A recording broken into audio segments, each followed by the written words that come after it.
My sister didn't even wait for the Kikito come out. She stood up during Martha's birthday dinner, raised her drink and told me, "This whole family is honestly ashamed to have you using our name."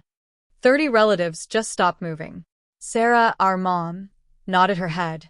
Robert, our dad, had a look on his face like he was proud of her for saying what they were all thinking. I didn't yell back at her. I didn't start crying. I just sat there under the porch lights, being the quiet person they always expected me to be. But before anyone could take another bite of food, Grandma Martha pushed her chair back and stood up. The words she said next didn't just make the table go silent. They changed our lives forever. "My name is Chloe." Andy learned very young how to deal with being let down without showing it. In most homes, the oldest kid is the one everyone counts on. In my family, it just meant I had to stand behind my younger sister, Mia, so she could get all the attention. Mia is 2 years younger than me, 29 years old, and we're nothing alike. While I was quiet and focused, she was always looking for a crowd. She had a way of making the adults laugh and brag about her. Sarah and Robert treated her like she was special. They would say she was the one who would take the family business to the next level. They never said anything like that about me. At first, I didn't have in mind. I just disappeared into the background. I still remember when I was 12 and won a big math contest. Dad looked at my results for a second and then turned to Mia. She was showing him how she had glued glitter to her sneakers. He told her she was very creative. But he told me not to brag about my grades. That was how our house worked. She was the star, and I was Theon who just got things done. The only person who didn't act like that was Martha. To everyone else, she was the person who started the company and had her name on all the office signs. To me, she was the one who would sit on the porch steps and ask me real questions. She wanted to know what I was thinking and what I wanted to do with my life. She gave Mia and me the same things, but she could see through Mia's act. She knew who really had substance. Then there was my cousin Taylor, who is 2 years younger than Mia. She didn't live in our house, but she saw what was happening. From the time we were in middle school, whenever a family party went badly, she would come find me. She would whisper, "You noticed that too, right?" Taylor was my witness. She saw the favoritism and the way Mia always talked over me. By the time I finished college, I was used to being the person in the background. I got scholarships, worked at night, and paid for everything myself. I started a career in finance because numbers don't lie or interrupt you. I built a life for myself in Atlanta, far away from what my parents expected of me. But being far away didn't change the way they acted. Every holiday or phone call was just another stage for Mia. She would say things like, "When I'm running the company Onedi," like it was already decided. Sarah encouraged it, and Robert agreed. I just let them talk, without saying a word. 5 weeks before Martha's birthday, the invitations were sent out. I got a plain cream card. Mia got a whole announcement with a professional photo of herself. Her caption said, "Managing Director Era." All our relatives filled her comments with praise. Mine were empty, just like always. Then Sarah sent me a text that really bothered me. It said, "Please behave at the party." It was like she thought I was the one who usually caused problems even though I was always the quiet one. During those 5 weeks, the whole family started acting differently. Our group chat, which usually stayed quiet for months, was suddenly very busy. Cousins I hadn't talked to in years were posting old pictures with Martha. My aunts were planning the food like it was a royal dinner. Mia was right in the middle of it all. She posted a picture of herself standing in the lobby of the Family Enterprise building. She had her hand on her hip and looked like she owned the place. Her caption was "Stepping into the future," and everyone called her our new leader in the comments. I read every single comment like I was watching a parade from a window. My invitation hadn't been a big public thing. Martha had written it by hand and sent it to me in a simple envelope. I kept it because of what she wrote. It would mean a load if you came. 2 days later, Sarah's cold text arrived again, telling me to have. I just typed, "Of course," and put my phone down, but I felt a heavy pressure in my chest. Around that time, Taylor called me. She didn't do small talk. She asked right away if I had seen how the family was acting. I told her I had. She lowered her voice and told Medhat Mia had been telling everyone she already knew what Martha was going to announce at the party. I was surprised. Mia was acting like she had already been crowned as the boss. Taylor said Mia was already picking out new decorations for her office and saying Martha had hinted at giving her control soon. Taylor added that she had been helping Martha clean out some old papers. She saw documents from a lawyer and found out Martha had been visiting them several times lately. When I asked if it was about the business, Taylor said she wasn't sure because Martha didn't let her see the details, but she knew something big was happening. Mia was always celebrating things before they actually happened, but this felt different. As the party got closer, I felt more and more tense. Clear's throat. Relatives started asking if I was doing okay, using a tone that made it sound like they felt sorry for me. Robert mentioned that this birthday would be special while looking proudly at Mia. Sarah reminded me twice in 1 week to look nice. By the time the day arrived, I felt like a string pulled so tight it was about to snap. When I parked near Martha's house that evening and saw Mia posing for photos at the door like she was the host, that feeling only got worse. By the time I walked into my grandmother's backyard that evening, the party felt like a coronation ceremony. There were white lanterns hanging everywhere.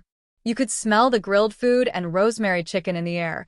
People were laughing very loudly, and everyone was gathered around one person. MY's sister was moving from group to group, giving out fake kisses and tossing her hair to make sure it caught the light.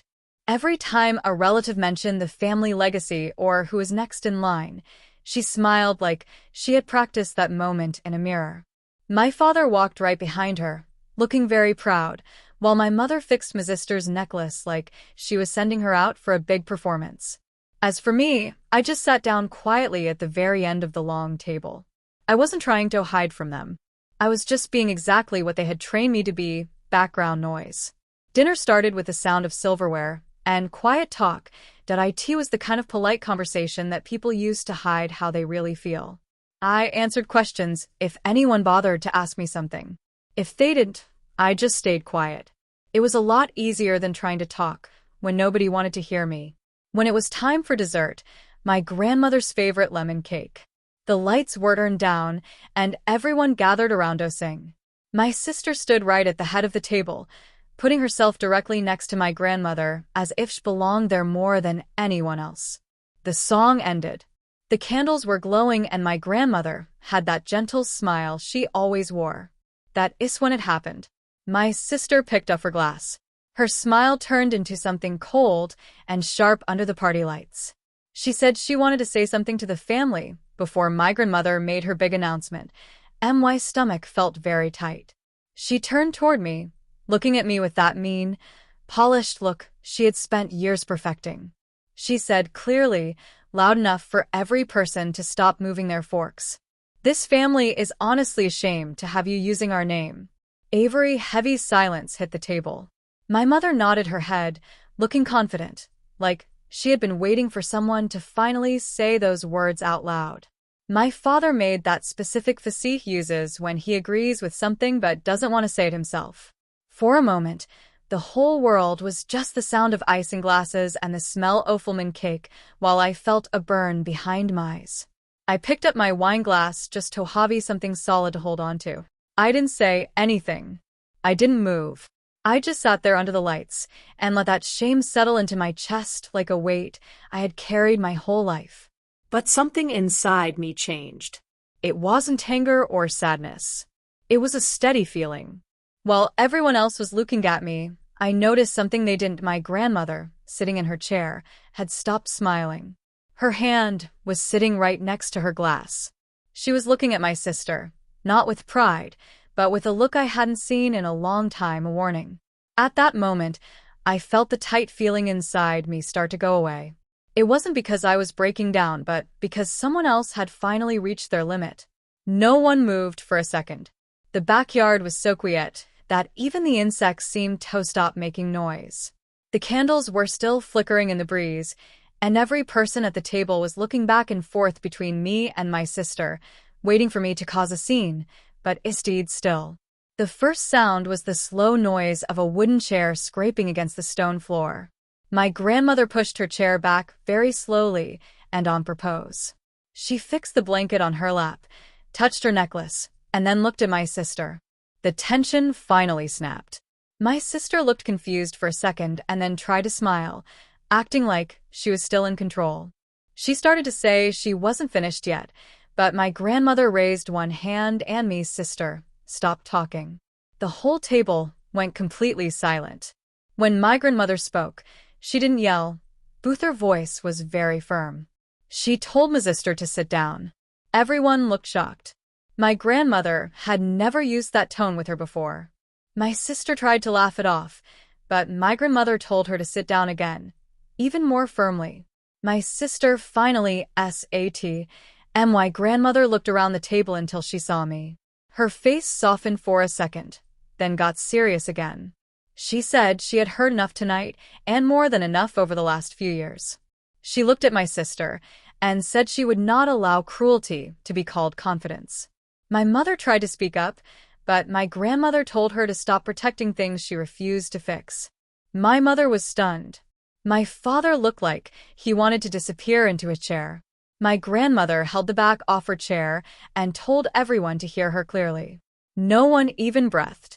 She said that as of yesterday, the controlling interest of the family business belongs to me.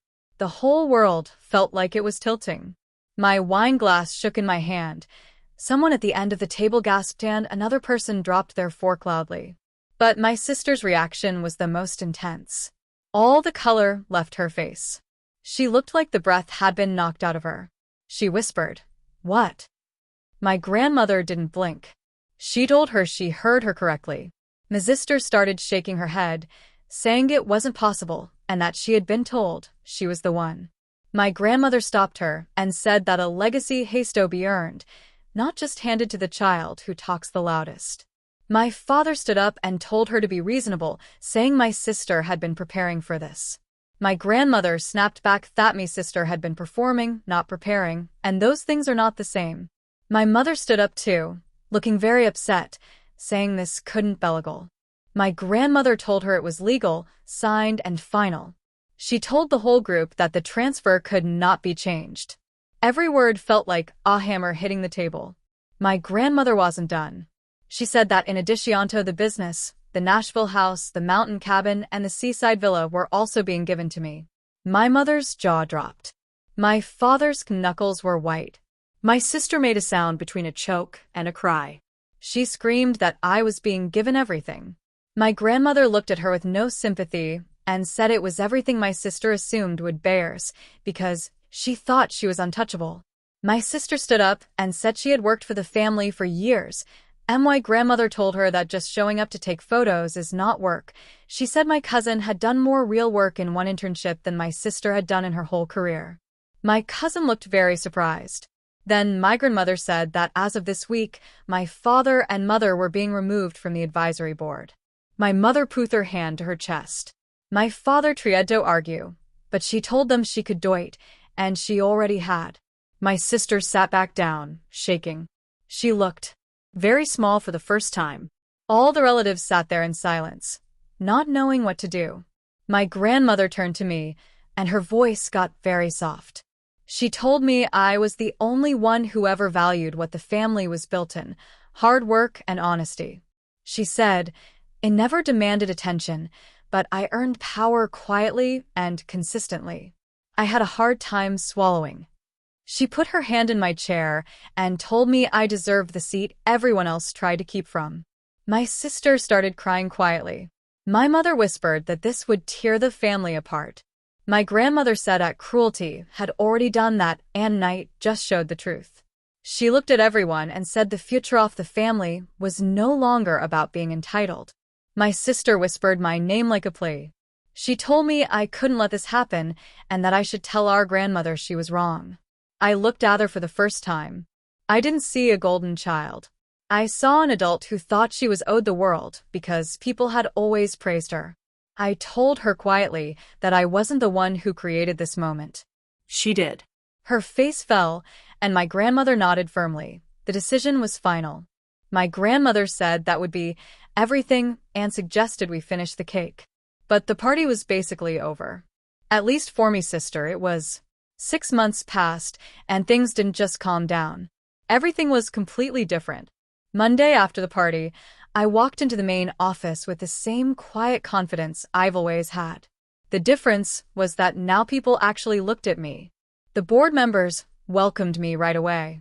By the end of that first week, my sister's things were cleared out of her office. By the end of the month, her name was completely gone from all the company reports. Our relatives, who used to brag about her all the time, went silent. They weren't sure how to act now that she wasn't the favorite anymore. My sister tried to find a job at other companies in the same industry, but news travels fast in this business. Every door she tried to open was closed firmly. The spotlight she had lived in here whole life just went out. My mom and dad had to deal with the results of being kicked off the advisory board. They had a hard time with their money and felt embarrassed in front of their friends. They finally realized that their position in the family wasn't as strong as they believed. The phone calls they made to me started to change. At first, they were angry, then they sounded guilty, and eventually they were just begging for help. I didn't block them, but I didn't give in to them either. My grandmother moved into my place in Atlanta soon after everything happened. She gets up early, reads a ton on the balcony, and she still beats meat card games just like she used to. Our home is very calm now. There is no acting or fighting over who is more important. We just have the truth. For the first time, I am living a life that actually feels like it belongs to me. Some people believe that family is forever, but I've learned that only the relationships built on respect actually last. I spent a lot of years making myself look small just to keep everyone happy. I thought being quiet was the safest way to live. But standing up for my own worth didn't break this family part. It just showed everyone what was already broken. Now the legacy I carry isn't about property or titles. It's about finally being able to breathe without asking for permission. I am finally taking up the space I earned. And I finally understand that blood doesn't mean anything if there is no dignity. And if you have ever been the person who is ignored or forgotten by your own family, you should know you aren't alone. Tell me where you are watching from and share what happened to you below.